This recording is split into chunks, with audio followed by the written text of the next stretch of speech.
Just let me know when I have like maybe 5 minutes left. Sure. I will stay Okay. here. I think you can see me, right? Am I right that you can see me? I cannot see you, Okay. but it's because I minimize the view so that I can I see know the full I screen. also pinned you, so I'll come back on and we can take some questions at the end, but I want to give you as much Okay. time as possible. Okay. And Sounds go ahead, take it away. Okay, well, thank you everyone for coming. I know that it can be very challenging during the week to attend any type of professional development, no matter who it is, because we are very busy. We live full lives, and I know that I have been very busy, as a teacher. So if you are here tonight, or if you're looking at this after it has been recorded, thank you for coming, and we really hope that you get something out of this. So my name is AC Quintero, Alicia Quintero. Everyone always asks, like, what do I call you? So you can call me AC or you can call me Alicia, or Alicia. I go by Alicia as well.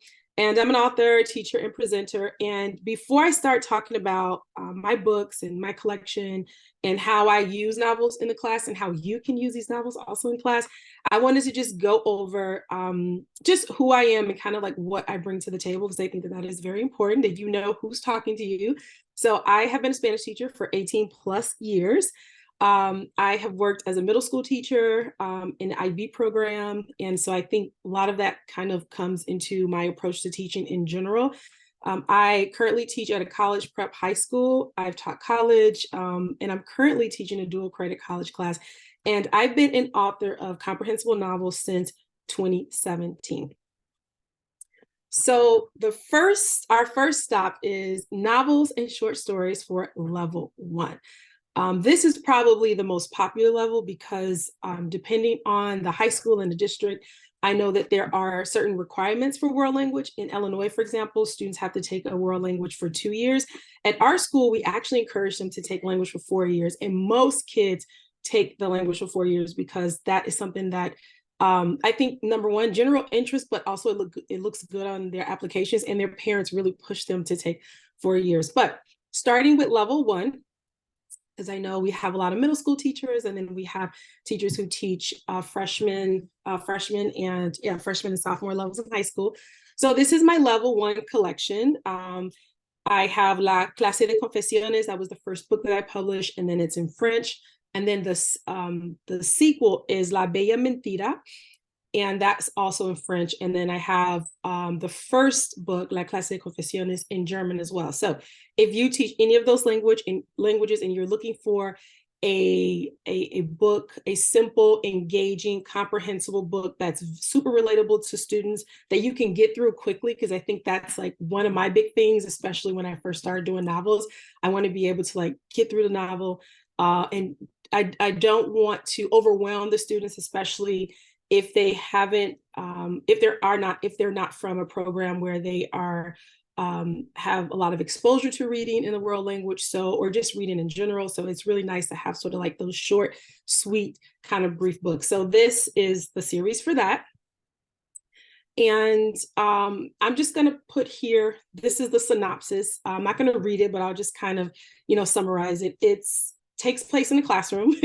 Actually, most all of the book takes place in the classroom, now that I think about it. And it's about a kid who goes into his Spanish class, and the book talks about details about the class, and he's really into this girl. So he doesn't really know how to talk to her, and he just sits and he stares, and he's like trying to figure out like how he's going to approach her.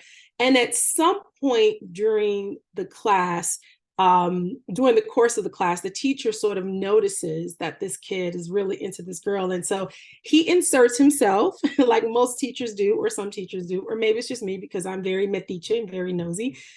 He inserts himself sort of in their story, and then everything just kind of goes awry from there. So one of the things that I really like about teaching this novel, and I think it's very, it's suitable for level 1, but also it garners a lot of laughs. I just heard from a teacher today who was, she sent me an email. No, she sent me a message, and she was saying like her kids absolutely love it. They were just laughing like crazy in class because of how the different twists and turns, and they just really get into the character. Like they feel sorry for him, they empathize with him.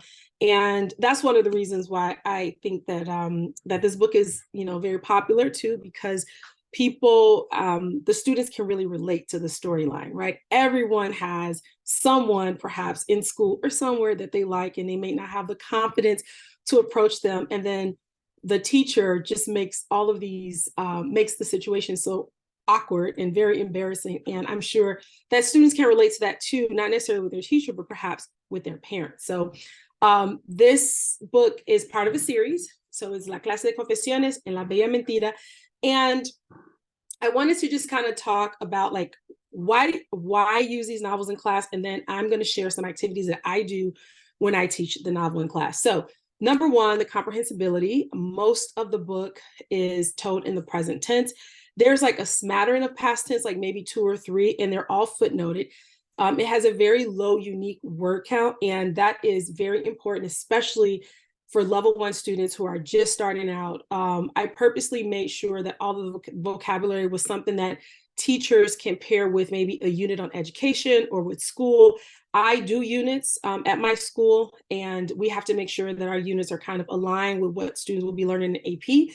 And so this just pairs well with that. So if you have like a textbook, and if you have to do a textbook, let's just say, for example, and there's always like a school unit, like, what type of school supplies do you have? What do you bring to school?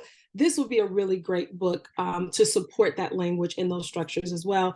There are a lot of just common structures for level 1. So, you have your super 7 verbs, you have most of the verbs I think are AR verbs in the book. And the themes are integrated. So again, this could be with a unit on education, like a school unit, or it can be a unit on relationships, because this book talks a lot about relationships. The relatability also is, I think, a really strong point for this book. The characters they're simple, but they're also complex. They have their middle school, kind of like high school drama, their lives, their problems, which I think students can really relate to. It takes place in a school setting, so it's very familiar to students. And then, it's always the relationships. Like my students, like absolutely love drama. And so they really like this series.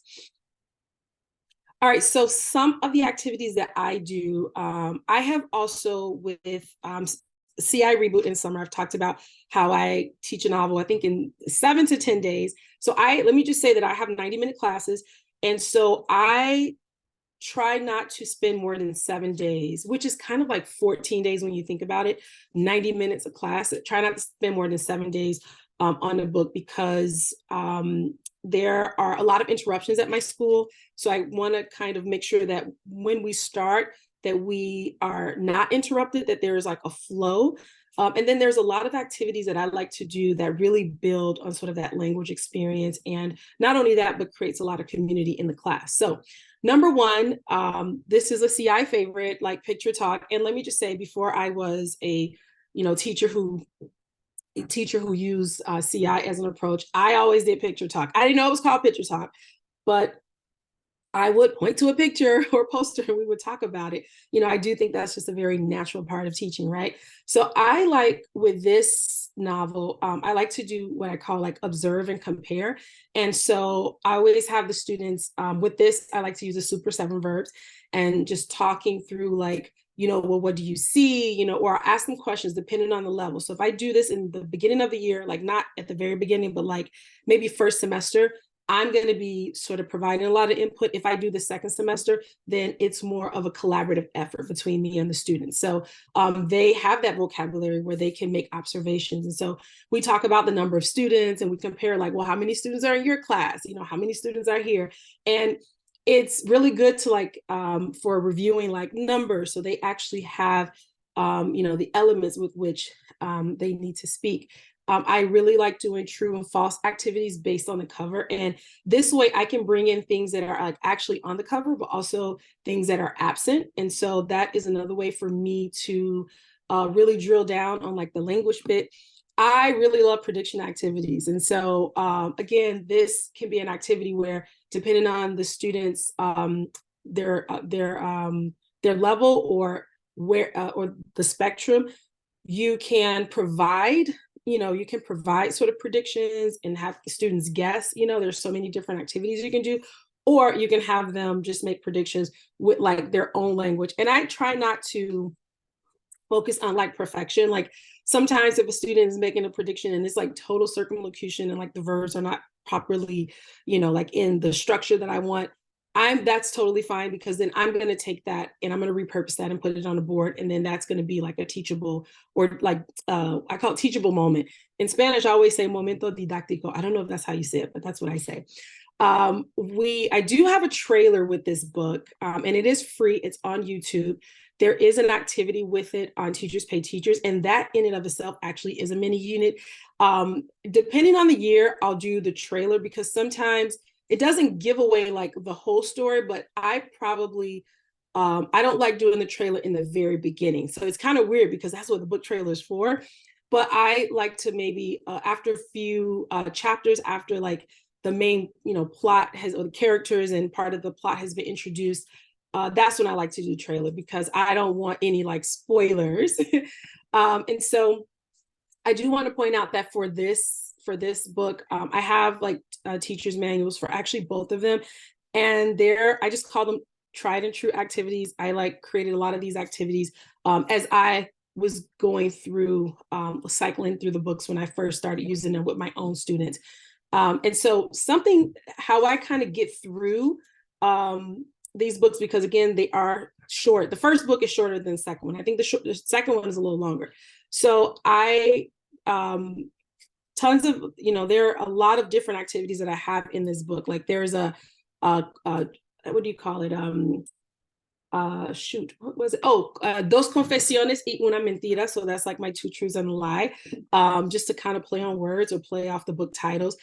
There's lots and lots and lots of activities that actually too many activities that can be done in the class. And so I don't do every single thing, but there are a few that depending on what my objective is, that I like to do with this book. So I also, when I start, after we have done all the prediction activities, and talked about the cover, which I don't know why, I really love doing those activities. I like doing that more than reading. It's so weird. I normally start with reading the first chapter to students. And I think this is very important. I don't know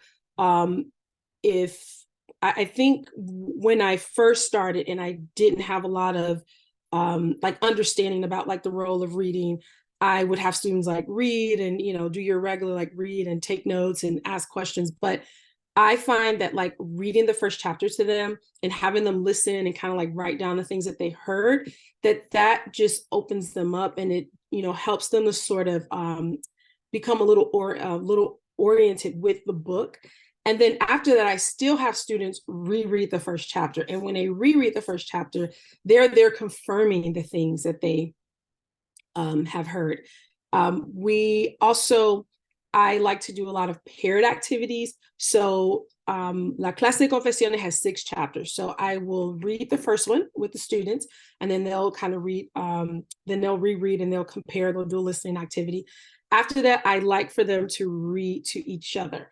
So they can, there's a lot of different models that I have them use. They can read together in a pair, read silently, kind of read paragraph after paragraph and talk to each other, or they could actually read to each other. One person reads and the other person is kind of like translating. And I don't know if that's like, what is it? I hope I don't get like sanctioned as a CI teacher, but that really helps, because sometimes I notice that when kids read, because they have that second language, they have that first language, they're always comparing systems. So I'm like, well, since they do this naturally, why don't I just work with them and then have them, do that. And that helps them to, number one, make meaning, because it's that whole like constructivist aspect of learning. And then they do understand, because they are intuitively checking, their own understanding, looking for different gaps. Another activity that I really like, and this was very popular with my students, is few things. Number one, listing the activities that this student in this book needs to do in order to be successful, because although Carlos really, the main character, he really likes Spanish class, he has a few bad habits, y'all. And so the students, they like being able to like pick out his bad habits, and then ultimately I'm bringing it back to them, like, okay, can you relate, like, this is my mirror and window right now, can you relate to Carlos, and then that leads to conversation on, well, what can he do, like what can he do to become a better student, what can we do, and my favorite activity of all is, after I've gone through all the reading and a select, I don't like overwhelming them with activities, but after we've gone through, I love to do conversation circle, and I do this every year with every novel. And how I go about conversation circle is, the first thing I like to do is I like to teach students how to ask questions, how to ask good questions, okay? And so I learned this from my days as an IB teacher, because a lot of the assessments had to have a certain type of question, like how you ask questions and the type of information that you solicit. So we go through how to ask questions based on the novel. We do it in Spanish. And then I have students kind of categorize their questions. So like, a really basic question is like, ¿Cómo se llama el personaje, right? And then from there, we move to a question that's a little bit more in depth. And then we move to open-ended questions, and one of the open-ended questions that one of my students came up with a few years ago was, can Carlos be, and of course, this was very simple Spanish, can Carlos be a student at our school, like have success? Or I think it was like, can he get good grades or whatever? And she posed that to the group, and some kids were like, I think he'll be a good student because, he likes Spanish class. He shows up to class, he takes notes, or, and then another kid was like, oh no, I don't think he'll be a good student because he doesn't do his homework. And then another student is like, well, would he fit in at our school? He would fit in because he likes, going to class, looking at girls or something. It was just hilarious, and so I really like to create those activities where, number one, the reading and the input, it does take center stage, but I'm not sidelining the skills that the students already come to class with. I'm really big on interdisciplinary transfer skills, cross-curricular skills. So a lot of the things that they're learning in their English classes, even though Spanish and English cannot be, taught the same way, however, there are some skills that can transfer. And I think that the ability to kind of like solicit information and ask good questions, and work on robust responses, I think that that's good. And so much circumlocution happens, and you can just see that a lot of what they've learned, a lot of the input just really comes to the forefront, and then they're being creative with the language. And so I really, really love that. All right, I did not intend to spend that much time on one book, but I wanted to tell you, you've got about 10 minutes left, and I know you want to get to the new book. Oh my gosh. Okay, that's great. Okay, I'm just going to go really quickly. This is another level 1 book. This is Feliz Cumpleaños. And I think that this book is probably, in terms of like level or complexity, it's a little, structurally, it's a little less complex than La Clase de Confesiones. It's written a little bit more simply. So this is also a good one for level 1 because it's about birthdays and bullies. And there are some powerful lessons here. All right, so novels for level 2. So these are a few of my level 2 novels. So I have 2 sets. One, this is Cómo salir de la zona de amigos. This is a very popular book that my students like to read during FVR. And I do have teaching materials for this book as well. It takes place in Bogota. And it's a simple novel about how to get out of the friend zone. There's a lot of great authentic expressions. There are a few little plot twists, and so this is a good solid level 2 book. La Pasajera Misteriosa. This takes place in Chicago and in Hawaii. And this story, there are a lot of good themes here too. So you have the theme of identity. The main character, he is an African-American boy from Chicago, who just struggles a little bit with his identity because he isn't well at the things that, boys in his culture, are well at or are praised for. And so he works through that. And then there's a little bit of there's some issues going on with his parents, and so he's trying to like grapple with that. And so he goes to Hawaii, and he meets this girl, this Afro Boricua, and she just has such a different perspective on life, and he really learns a lot from her and starts to really reconsider how he's framing the issues in his life. And so I love this story. I really love this story because it takes place in Chicago, and I visited. Actually, I was inspired by it when I was in Hawaii. And there's some adventure, and so I think this would really, students can not only enjoy a book that's written at their level, but they can learn some powerful life lessons. This is one of my latest books too. It's El Portal, and the setting for this book is Caracas in Barranquilla. And this story, it starts off, it takes place in Venezuela, and it's, I would say, it incorporates a lot. It's there's a little bit of historical fiction. There's the sci-fi theme, the whole, the sci-fi theme of time travel, and there is a little bit of tension because of the situation, in Venezuela. And so the characters here, they are just very courageous, and they do take a stand, and they make some decisions that I guess you have to find out. You have to read the story to find out how it all comes together. But this is also a really nice, solid level 2 book. All right, so few more. I am obsessed with technology, and so, and a little in sci-fi as well. So we have La Obsesión Digital, which is, let me just say, I forgot to mention something. Let me just mention, okay, so I think that these books here, these books kind of center on technology and would be great. I use them especially I do lots of units on technology, especially for my level 4, even though this book is this is kind of level 2 book. We start off with La Obsesión Digital just at the beginning of the year. A lot of students are coming back, and they sort of need that.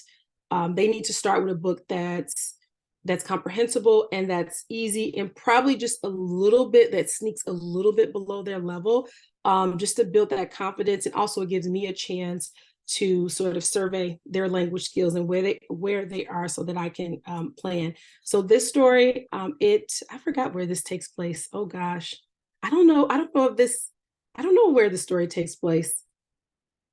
Oh gosh. Okay, I have to come back to this. I forgot where it takes place. I do know that the grandma in the story is from Barranquilla. Maybe the city is just kind of like, I know it takes place in the city. I don't know if I like identified the city, but this is a good story, not only about technology, but about family, and about and how technology can really drive a family apart. And so one of the things I appreciate about the story is that the grandmother kind of comes in, and she has these really great traditional values, and she helps to sort of, right the ship and bring the family back together. This is El Mensaje, and this is in French, Spanish and French. And Enredados, this is actually a collection of short stories about las redes sociales, about social media. And I know I probably have just a few minutes here, so I'm just going to go really quickly.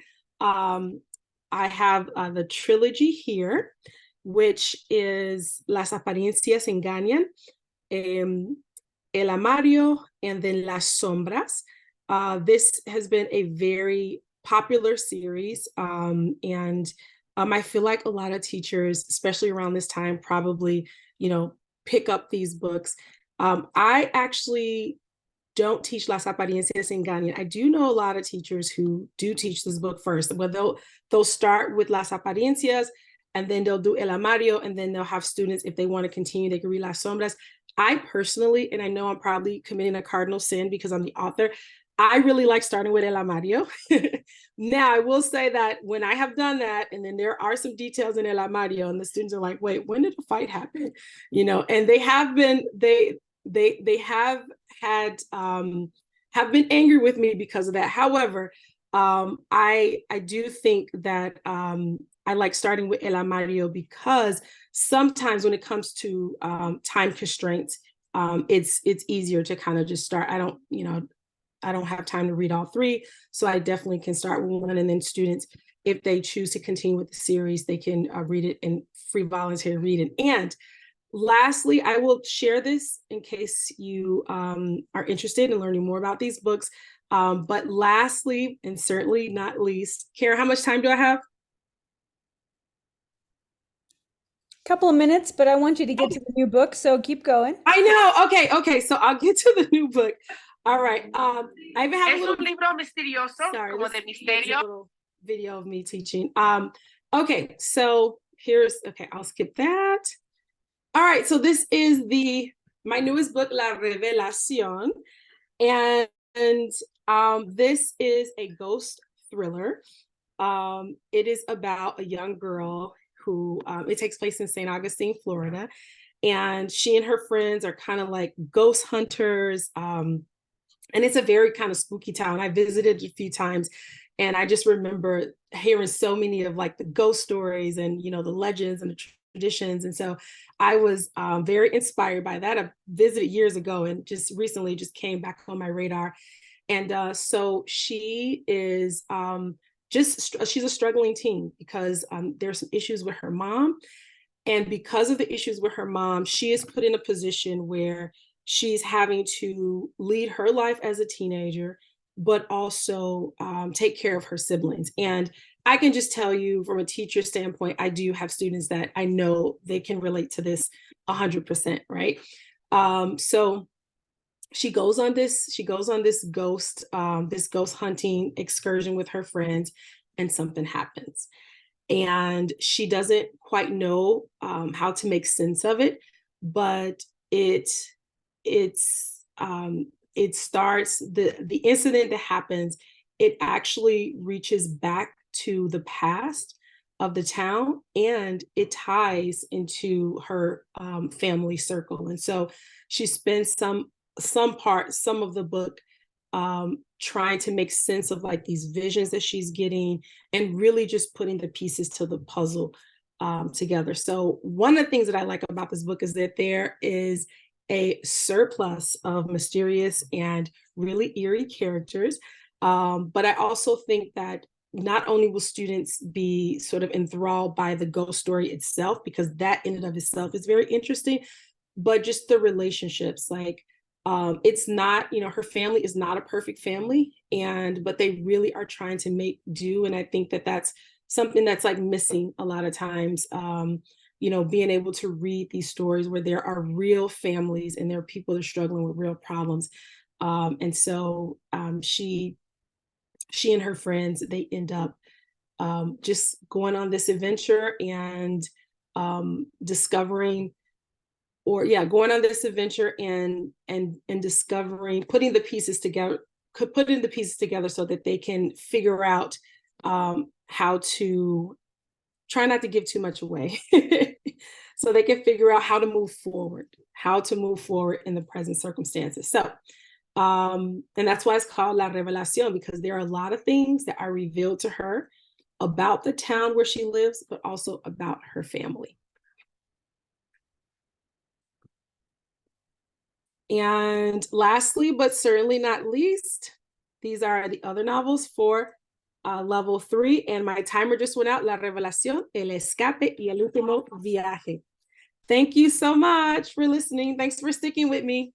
Hold on, Alicia, you have 2 questions. Okay, sure. Since the questions are from, are you there? I'm here. Questions are from John Yes. Seifert. I asked him to come into the Zoom. I think he's here. Okay. Yep, up here. All right, John, go ahead. Ask your 2 questions. Hey, Alicia, how's it going? Hey, how's it going? Not bad. Hey, by the way, your newest book that you were just showing on the screen. I just started reading it for FVR while my students are reading, and it's excellent so far. Oh my gosh, thank you. Thank you. I appreciate that. So, okay, I did have a couple questions that I thought I'd throw out there.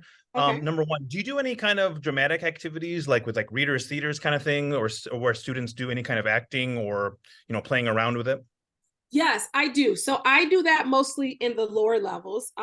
Let me just say, first of all, I think 30 minutes, oh my gosh, it's so hard to think of every single thing that you do. Okay. So I just want to say that, so in the lower levels, we do lots of readers theater. Or sometimes, I'll have, yes, we do that. And it also depends on the class. Okay.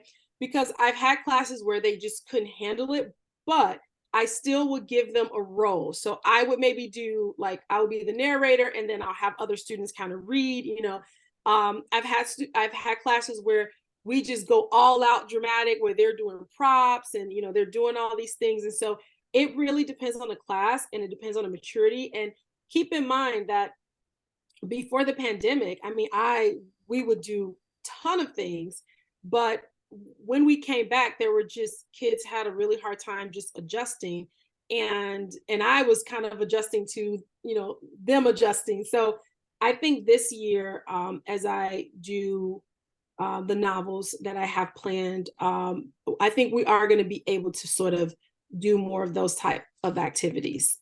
So yes, and no, I guess. Yes, and it depends. That's what I probably should say.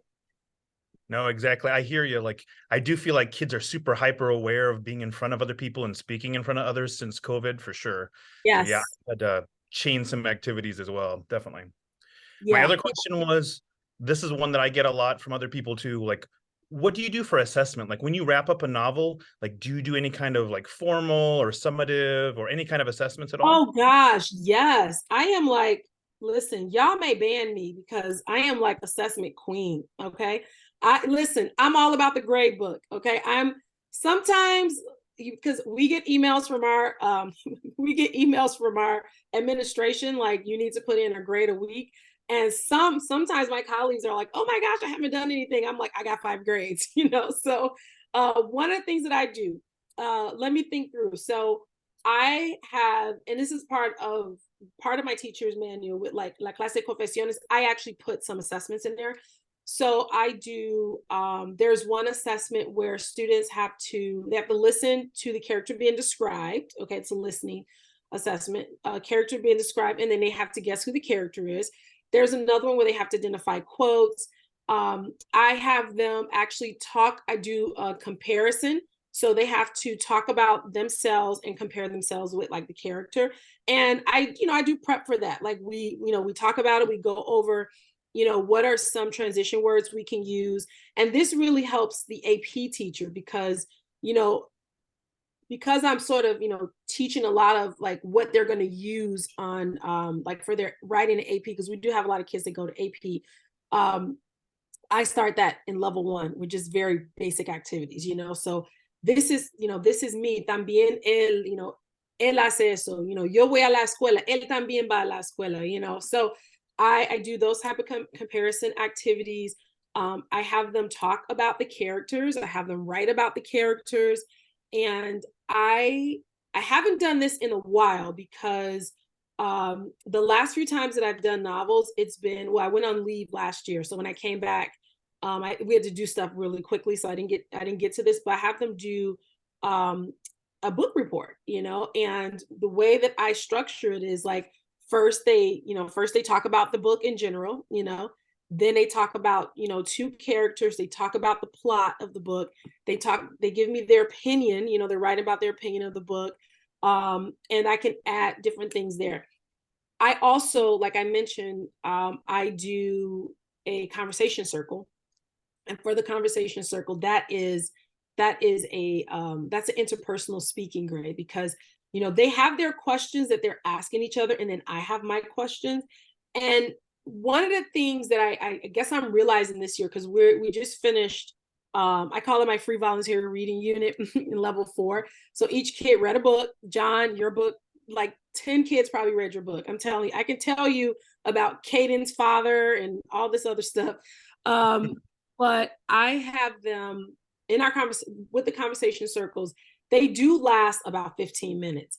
So I'm doing them over the course of 2 days. So we have 90-minute classes, and I just have like a table outside my class. The students are working on something else, while I'm meeting with their classmates. And yeah, they're going around, they're talking about their book, they're asking questions. This is where I get in the rejoinder. So I grade them actually they get graded on their ability to introduce the story. They get graded on their ability to identify and talk about the characters. They also, I have some points in there for reacting. We're asking a relevant question and also reacting, so case in point, when we were reading, when some students were talking about your book and they were talking about the explosion, some of the kids really quickly, they're like, hey, que loco, una explosión, So that's one way to do it. Now, again, that's with level 4, but with level 1, I do something that's tailored to level 1, and normally what I have seen is that, the kids, they do enjoy it, because before I do the speaking, I do kind of a mock speaking beforehand, like I give them feedback. So it's the same process. They come to the table and we talk about the book, and I'll stop and I'll give them direct feedback, and they actually have to write it down. So they have to write down like what I said. So, and that helps them a lot. I started doing that last year, because when I would meet with students and give them feedback, and then whenever I would have the formal conversation with them, they would make the same mistakes, and I'm like, you know what, they need to write this down. They need to write this down, and also make reflect on what I'm telling them and why I'm telling them. So it does take a little bit of work, and that's why I like to read. That's why I like to go through the books as quickly as possible, because I do know I do have like those little checkpoints set up, and at the end, the assessments do take a little bit of time. I don't know if that answered your question. Oh yeah, so many good ideas. Yeah, in fact, I'm gonna have to either rewatch this, or I'm gonna have to get one of your teacher guides, I think. Are they available on your website or off a CPLI or? Yeah, Karen, I don't know if you have them. I know they're on Teachers Pay Teachers, but I know Karen, I can talk to you and we can figure out. Because before there were a lot of components that were not PDFable, right. And now they are, like, so. I think we have one of them. I think it might be the Feliz Cumpleaños. Oh, that's true. Yeah. But most of them, they're on if you go to Command Performance Books, it's linked, but it's all a Teachers Pay Teachers link. Oh, okay. And your website too, I checked today, all your books link to those teachers' guides. Oh, that's great. John, also, if you ever want to just meet and just go over, like, pick my brain, or I can share. I'm open to that too, as long as I have time. Have you two ever met in person? Yes. So she was just. Mm-hmm. Yeah, we just had her in Iowa at our local conference. Yeah. She was our keynote. So I've seen her just recently twice in the last couple of years. So I'm just so excited about all the authors who are going to be at ACTFL and meet for the first time. Yes. Well, we met at ACTFL. That's where we met. All of us have met.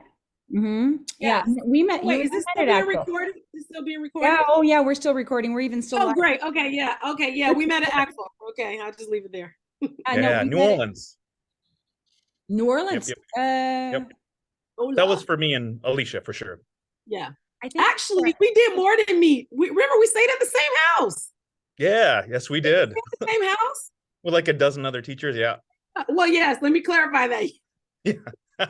We went to a party. Yes, it was a big house with it was a fun house. Right. We went to a party, and I almost met you at the party, but you were talking to someone else and you just never stopped talking. So we never met. Oh yeah. And then we met the next day. We were having a good time. Yes. I remember that. Yes. Her name was Christine. Yeah. I'm really looking forward to it, because there are people all the way around this group of authors who are going to be at ACTFL who are saying, we've never met in person. COVID, just like the throughout the pandemic, we all got to know each other, a lot of us just online. That's true. Yes, that's true. I'm so pumped to meet Margarita, because I mean, she hardly comes to the US. I mean, she's from Australia, so cannot wait. Right. Same. Yes. Yeah, me too. I'm very excited. All right, so if you're coming to ACTFL, we are doing 2 presentations on how to teach FER. Not all the authors are. How to teach class library books, how to teach class novels, and we have a booth there that's in the same row as Senor Woolley and Garbanzo, and we'll record some of those sessions too. So we hope that you'll be there. If you will be there, let us know. I'm gonna post AC's presentation on her webpage, on her bio page on Command Performance. So come check us out, commandperformancebooks.com, or at Alicia's website, which is AC Quintero? acquinterobooks.com.